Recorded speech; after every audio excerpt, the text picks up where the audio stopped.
একেবারে দলের তরফে হুইপ জারি, বোধহয় দেওয়ালে পিঠ ঠেকে যাওয়ার মতো অবস্থা। জ্যান সিং, জেসিবি থেকে শুরু করে শাহজাহান, একের পর এক জেলা থেকে একের পর এক এই ধরনের দাদাগিরির অভিযোগ উঠে আসে। এক একটি নাম যেন এক একটি সিন্ডিকেটের জ্বলন্ত উদাহরণ হয়ে দাঁড়ায়। মানুষ মুখ খোলে, ভাইরাল হয় সেই সমস্ত ভিডিও যাতে নারকীয় অত্যাচার দেখা গেছে এবং বিভিন্ন তাবড় তৃণমূল নেতাদের নাম জড়িয়েছে এই মস্তানদের মাথায় হাত রাখার জন্য। দল কি খানিকটা হলেও বিপর্যস্ত, দল কি খানিকটা হলেও বিব্রত? সে কারণে জ্যান সিং ইস্যুতে এবার তোলপাড় রাজ্য। এবং এই মুহূর্তে যা জানা যাচ্ছে, আরিয়াদহ কাণ্ডে হুইপ জারি, জ্যান সিং ইস্যুতে তোলপাড় রাজ্য, হুইপ জারি। কোন সমাজ বিরোধীর সঙ্গে দলের কেউ এই সম্পর্ক রাখতে পারবে না। দলে থেকে ক্ষতে প্রলোভ দিতে আরিয়াদহ কাণ্ড নিয়ে কামারহাটি পুরসভার কাউন্সিলরদের নিয়ে বৈঠক করলেন সৌগত রায় এবং মদন মিত্র। পুরসভার চেয়ারম্যান গোপাল সাহাও ছিলেন। আগে যা হয়েছে ভুল হয়েছে, আজ থেকে লাইন টানলাম, এভাবেই জ্যান সিং ইস্যুতে মুখ রক্ষার চেষ্টা বর্ষিয়ান সাংসদ সৌগত রায়ের। এই সৌগত রায় সংবাদ মাধ্যমের কাছে এসে বলেছিলেন এই জ্যান সিং নাকি তাকে ফোন করে হুমকি দিচ্ছে, যদি তাকে না ছাড়ানো হয় গুলি করে, মাথায় গুলি করে খুন করা হবে। এই সৌগত রায় দমদমের সাংসদ, তৃণমূল সাংসদ, তিনি অভিযোগ করেছিলেন। আবার রাজনীতির একাংশ বা আরিয়াদহের একাংশের মানুষ অভিযোগ করেছেন মদন মিত্র সৌগত রায়েরই ঘনিষ্ঠ এই জ্যান সিং, তাদের গডফাদার হওয়ারও নাম উঠে আসে তাদের বিরুদ্ধে, যদিও এটা অভিযোগ। কিন্তু সেই অভিযোগ এবং সেই পরিস্থিতিকে সামনে রেখে এবার দেওয়ালে পিঠ থেকে যাওয়ার মতো অবস্থা বোধহয় দলের, সে কারণেই এই হুইপ জারি মনে করছেন অনেকেই। সৌগত রায় এবং মদন মিত্র, গোপাল সাহার উপস্থিতিতে হলো কাউন্সিলরদের নিয়ে বৈঠক। জ্যান সিং যে শিক্ষা দিয়েছে বলা যেতে পারে, যে হুমকি, যে দাদাগিরি, যে মস্তানি রাজ চলেছে গোটা আরিয়াদহে কাণ্ডে। এবং দেখা গিয়েছে এখানকার মানুষ অফ দ্য ক্যামেরা বলার চেষ্টা করেছেন, বাড়িতে একটি ইট গাঁথতে হলেও জ্যান সিংকে তার পারমিশন নিতে হতো এবং তাকে তোলা দিতে হতো। তোলা না দিলেই ক্লাবে তুলে নিয়ে গিয়ে, তারাতলা যে ক্লাব, তালতলা যে ক্লাব, সেই ক্লাবে তুলে নিয়ে গিয়ে চলতো ব্যাপক অত্যাচার। বাড়ির মেয়ে বউরাও তা থেকে ছাড় পেতেন না এবং সবটাই নাকি জানতো দলের তাবড় সাংসদ, বিধায়ক থেকে সকলেই, এমনটাই অভিযোগ করেছেন অনেকেই। কথা বলবো, আমাদের সঙ্গে রয়েছে সরাসরি আমাদের প্রতিনিধি সুব্রত পাল। সুব্রত, এবার কি সত্যি তাহলে মুখ রক্ষার চেষ্টা, ড্যামেজ কন্ট্রোল এই বৈঠক থেকেই? একেবারেই। দেখো সিকি, তোমাকে জানিয়ে রাখি যে জ্যান সিং এর যে ঘটনা, মা এবং ছেলেকে মারধরের ঘটনা, তারপরে যে ভাইরাল ভিডিও, সেই নিয়ে গোটা রাজ্য তোলপাড় হয়ে উঠেছিল। এবং সেই ঘটনার পর একেবারে তার আজ গিয়ে লেগেছিল শাসক দলের যারা নেতা রয়েছেন, অর্থাৎ কামারহাটির বিধায়ক মদন মিত্র, দমদমের সাংসদ সৌগত রায়ের উপরে। এবং সেই কারণে সেই ড্যামেজ কন্ট্রোল করার জন্য আজকে কিন্তু একেবারে কামারহাটি পৌরসভার যে নজরুল মঞ্চ রয়েছে, সেই নজরুল মঞ্চে এক দলের যারা কর্মী রয়েছেন, দলের যারা কাউন্সিলর রয়েছেন, দলের যারা একেবারে সিআইসি মেম্বার রয়েছেন, অর্থাৎ সর্বস্তরের মানুষকে নিয়ে আজকে বৈঠক ডাকা হয়েছিল। সেই বৈঠকে উপস্থিত ছিলেন দমদমের সাংসদ সৌগত রায়, কামারহাটির বিধায়ক মদন মিত্র এবং কামারহাটি পৌরসভার পৌরপ্রধান গোপাল সাহা। এই বৈঠকে একেবারে চূড়ান্তভাবে বেশ কয়েকটি সিদ্ধান্ত নেওয়া হয়। তার মধ্যে প্রথম সিদ্ধান্ত হচ্ছে কামারহাটির আরিয়াদহের বিষয় নিয়ে সংবাদ মাধ্যমের সামনে আর কেউ মুখ খুলতে পারবেন না, অর্থাৎ বিধায়ক থেকে শুরু করে দলের কাউন্সিলর, সিআইসি মেম্বার, এমনকি দলের যারা কর্মী রয়েছেন, তারা কিন্তু মুখ খুলতে পারবে না। আমরা জানি যে জ্যান সিং এর ঘটনা নিয়ে বেশ কয়েকজন মুখ খুলেছিলেন, যাতে দলকে বিড়ম্বনায় পড়তে হয়েছিল। কারণ ওখানকার প্রাক্তন তৃণমূল কাউন্সিলর দেবাশিস মহাপাত্র একেবারে আমাদের সংবাদ মাধ্যমের কাছে সরাসরি অভিযোগ করেছিলেন যে জ্যান সিং যে পুকুর বুঝিয়ে বাড়িটি করেছে, সেই বাড়িটির জন্য তিনি কিন্তু একেবারে কামারহাটি পৌরসভায় একটা লিখিত অভিযোগ জানিয়েছিলেন। সেই তাবড় ব্যক্তিরা তারা কি বলছেন সুব্রত? অবশ্যই আমি আসবো তোমার কাছে, আরো বেশ কিছু তথ্য তোমার কাছ থেকে জানার বাকি আছে। তবে আমরা শুনবো মদন মিত্র, সৌগত রায়, তাবড় ব্যক্তিত্বরা যাদের গডফাদার হওয়ার অভিযোগ উঠছে, তারা এই বৈঠকের পর কি বললেন? আলোচনা হয়েছে যে কিছু ভুল অতীতে আমাদের হয়েছে, দাদা ক্যামেরার দিকে, তার ভুল সেটা আলোচনা করে লাভ নেই। আজকের থেকে লাইন টানলাম, এরপর আর হবে না। ভুল হলে যে ভুল করবে তার দায়। জানলে কি করে? পুলিশে একটা লোক মরে পড়ে আছে, পুলিশ সুমোটো কিছু করে না, বলে যে একটা কমপ্লেন দিন, তারপর আপনি বলেছেন মামলা সামনে যে দলের ক্ষতি হয়, দলের সঙ্গে গুন্ডা বদমাশ প্রমোটার ঠিকাদার বদনামি, মানে মানুষের কাছে দলের মুখ নষ্ট হয়, দলের ফেস তারা কেউ মেলাইন করে, কালি দেয়। সেরকম ভাবে কারোর সঙ্গে কাউকে পার্টিকে রেয়াত করা যাবে না। এবং যেহেতু পার্টিতে সিদ্ধান্ত হয়ে গেছে যে সৌগতদা ছাড়া কেউই কোনো কথা বলবে না, সৌগতদা একা বলবেন, সমস্ত কর্মীকে এক হাত তুলে এখানে বলেছেন। আমরা অত্যন্ত খুশি। বক্তব্য আমরা সরাসরি চলে যাবো, আমাদের সঙ্গে রয়েছে আমাদের প্রতিনিধি সুব্রত পাল। অর্থাৎ সুব্রত, কলমে এটা তো স্বীকার করে নেওয়া হলো যে তার মানে ভুল হয়েছিল, জয়ন সিং এর সঙ্গে তাদের যোগাযোগ ছিল, সেটা যে কোনো ভাবে হোক, যে কোনো কারণে হোক, তবে চিনি না, জানি না, দলের কেউ নয়, এই বক্তব্যে তাহলে আজকের পর আর ধোপে টিকছে না। একেবারে দেখো শুধু শুধুমাত্র এই একটা বিষয় যে সিদ্ধান্ত হয়েছে তা নয়, দ্বিতীয় সব থেকে বড় সিদ্ধান্ত যেটা হয়েছে, দলের কোনো কর্মী, কোনো সমর্থক, এমনকি কোনো কাউন্সিলর, কোনো নেতা, তারা কিন্তু কোনো অবস্থাতেই কোনো প্রমোটার বা সমাজ বিরোধীর সাথে যোগাযোগ রাখতে পারবে না।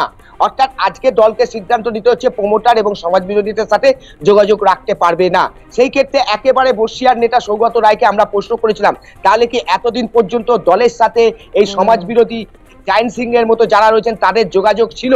সেই ক্ষেত্রে কিন্তু সৌগত রায় একেবারে স্বীকার করেছেন। তিনি বলেছেন হ্যাঁ, দলের একাংশের কিন্তু যোগাযোগ ছিল, সেই কারণে আজকে দলকে এই সিদ্ধান্ত নিতে হচ্ছে।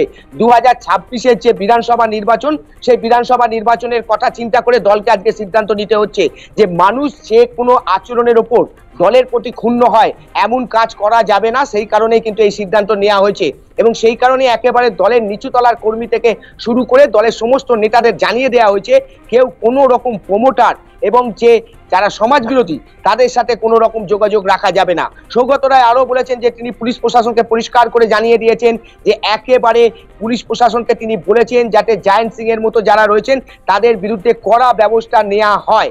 অর্থাৎ এতদিন পর্যন্ত পুলিশদের কড়া ব্যবস্থা নেয়নি, বিভিন্ন ক্ষেত্রে সে গ্রেপ্তার হয়েছে, ছাড়া পেয়েছে, সেই কথাও কিন্তু সৌগত রায় আজকে কিন্তু সাংবাদিক বৈঠক থেকে একটু বিরত করছি। বিজেপি নেতা রাহুল সিনহা আমাদের সঙ্গে রয়েছেন। রাহুল দাস, সৌগত রায় স্বীকার করলেন যা ভুল হয়েছে হয়েছে, আর হবে না, এখানে লাইন টানলাম, সমাজ বিরোধীদের সঙ্গে দলের কেউ যোগাযোগ রাখবে না, তার মানে ভুলটা হয়েছিল, যোগাযোগ ছিল। রাহুল দা,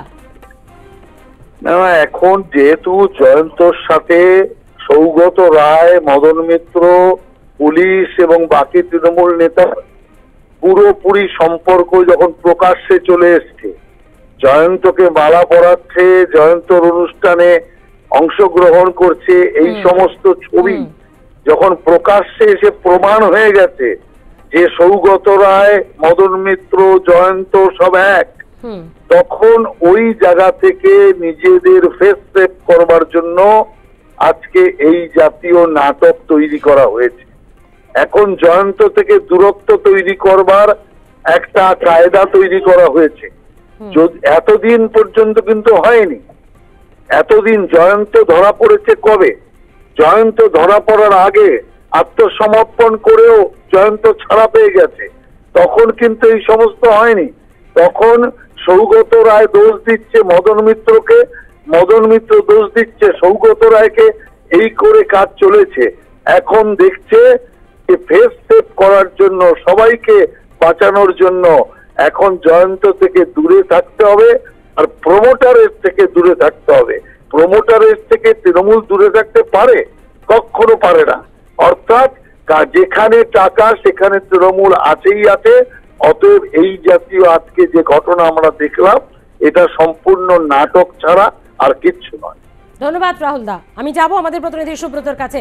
সুব্রত, যেখানে থামিয়েছিলাম, এই হুইপ জারি এবং সেটা যদি কেউ না মানে, হুইপ তো বুঝলাম, সেটা যদি সুব্রত কেউ না মানে আজকের বৈঠকে, সেই বিষয় নিয়ে কি কোনো আলোচনা করা হয়েছে? আজকের বৈঠকের পর সৌগত বা মদন মিত্র সেটা কি কিছু বললেন? যদি কেউ না মানে তার ক্ষেত্রে কি হবে? একেবারে আজকে যারা বৈঠকে উপস্থিত ছিল তাদের একেবারে পরিষ্কারভাবে জানিয়ে দেওয়া হয়েছে যে যদি এই দলের যে সিদ্ধান্ত, এই সিদ্ধান্ত যদি কেউ না মানে সেই ক্ষেত্রে কিন্তু দল তাদের বিরুদ্ধে কড়া পদক্ষেপ নেবে, এমনকি দল থেকে তাদের বহিষ্কার করা হতে পারে। অর্থাৎ দল তাদের সাথে সম্পর্ক রাখবে না। দলের শৃঙ্খলাই হচ্ছে সব থেকে বড় কথা। এবং মদন মিত্রকে আমরা প্রশ্ন করেছিলাম যে মদনদা তাহলে কি সেই ক্ষেত্রেও আপনার মুখে কি কুলু কাটা হলো? তখন মদন মিত্র বলেছিল যে এটা মদন মিত্র নয়, এটা সমষ্টিগত সিদ্ধান্ত। মদন মিত্র একা নয়, কামারহাটির যে সমস্ত তৃণমূলের কর্মী সমর্থক নেতা রয়েছেন তাদের মধ্যে মদন মিত্র একজন। তাই কর্মীরাদের যদি মুখে কুলু মারতে হয় তাহলে মদন মিত্রকেও মুখে কুলু মারতে হবে, এটা সরকার সিদ্ধান্ত। সেই কারণে এই সিদ্ধান্তকে মেনে নিয়েছেন। কিন্তু এই পর যে বিষয়গুলি উঠে এসেছে একেবারে পরিষ্কারভাবে স্বীকার হয়েছে যে দলের এক অংশের সাথে প্রমোটার থেকে শুরু করে সমাজ বিরোধীদের যোগাযোগ ছিল, যেটা দল আগামী দিনে মেনে নেবে না। সেই কারণে দলকে সিদ্ধান্ত নিতে হয়েছে যে দলের কোনো কর্মী নেতা একদম সংক্ষেপে জানতে চাইবো, গোপাল সাহার বিরুদ্ধে অভিযোগ ছিল, সবটা জানেন, বাড়িটি কি ভাঙা হবে? জ্ঞান সিং এর এই অবৈধ বাড়ি, এই প্রশ্নটাও যখন করা হয় তখন সৌগত রায় পরিষ্কার জানিয়ে দিয়েছেন যে পৌর আইন রয়েছে, আইনের বিরুদ্ধে গিয়ে কোনো কিছু করা যায় না। সেই আইন যেভাবে চলবে সেই আইনের পথ ধরেই কিন্তু একেবারে সেই বাড়িটি ভাঙা হবে। প্রথমে একদম পৌরসভার পক্ষ থেকে নোটিশ দেওয়া হয়েছে, তারপর অপেক্ষা করা হবে। অপেক্ষা করার পর যদি কোনো সতর্কতা না আসে সেই ক্ষেত্রে পৌর আইনে যে নিয়ম রয়েছে সেই নিয়ম অনুযায়ী বাড়িটির বিরুদ্ধে যা ব্যবস্থা নেওয়ার সেই ব্যবস্থা নেওয়া হবে। এটা কিন্তু আজকের বৈঠকের পর পরিষ্কারভাবে জানিয়ে দেওয়া হয়েছে। সেটি আপাতত ধন্যবাদ তোমাকে সুব্রত। সব মিলিয়ে আজকে দলের তরফ থেকে একেবারে হুইপ জারি, দলের একেবারে তাবড় নেতৃত্ব সেখানে হাজির ছিলেন। সংসদ থেকে বিধায়ক তারা দুজনেই ছিলেন, সৌগত রায় থেকে মদন মিত্র এবং কামারহাটি পুরসভা চেয়ারম্যান গোপাল সাহা, যার বিরুদ্ধে অভিযোগ ছিল তৎকালীন কাউন্সিলরের। সবটা জানতেন গোপাল সাহা, যে পুকুর বুঝিয়ে মাঠ দখল করে জ্ঞান সিং বাড়ি করছে, সবটা জানতেন গোপাল সাহা। এবং তিনি জেনে শুনেও কোনো কিছু পদক্ষেপ করেনি। সেই গোপাল সাহা আজকে জানান যে দল যা সিদ্ধান্ত নেবে এবং পৌর আইন অনুযায়ী যা হবে সেটা ওই বাড়িটির সঙ্গে করা হবে। এখন দেখার বেআইনি এই বাড়িটি কবে ভাঙা হয় বা পৌর আইনে ঠিক কি উঠে আসে। সুকান্ত মজুমদার ব্যারাকপুরে গিয়েছিলেন, সেখান থেকেও তিনি একেবারে চাঁচাছোলা ভাষায় আক্রমণ করেছে। জানি না বললে তো হবে না, দলের যারা নেতারা রয়েছেন, মন্ত্রীরা রয়েছেন, তাবড় নেতৃত্ব রয়েছে, তাদের হাত রয়েছে এই ধরনের গুন্ডা মস্তানদের, প্রমোটারদের মাথার উপর। সে কারণেই তারা এতটা বেশি এলাকায় দাপট দেখাতে পারে। প্রভাব কি বলছেন সুকান্ত মজুমদার, শুনুন। এই ধরনের তৃণমূল কংগ্রেসের হারমাদরা প্রমোটারদেরকে ধমকে চমকে স্কোয়ার ফিট কিছু পয়সা তুলছে, নতুন কিছু নয়, বহু আগে থেকে তুলছে, ওপেন সিক্রেট। প্রত্যেকটি কাউন্সিলরই করে। তো উপপ্রধান কি করবে, ভাইস চেয়ারম্যান কি করবে? সেও পয়সার ভাগ পায় না। পয়সার ভাগ থাকলে নিচ থেকে উপরে চেন রিয়াকশনে চলছে এই ধরনের। অর্থাৎ অভিযোগ পাল্টা অভিযোগ চলছে। তবে দলের তরফ থেকে আজকে এই হুইপ একেবারে ড্যামেজ কন্ট্রোল মনে করছেন অনেকেই।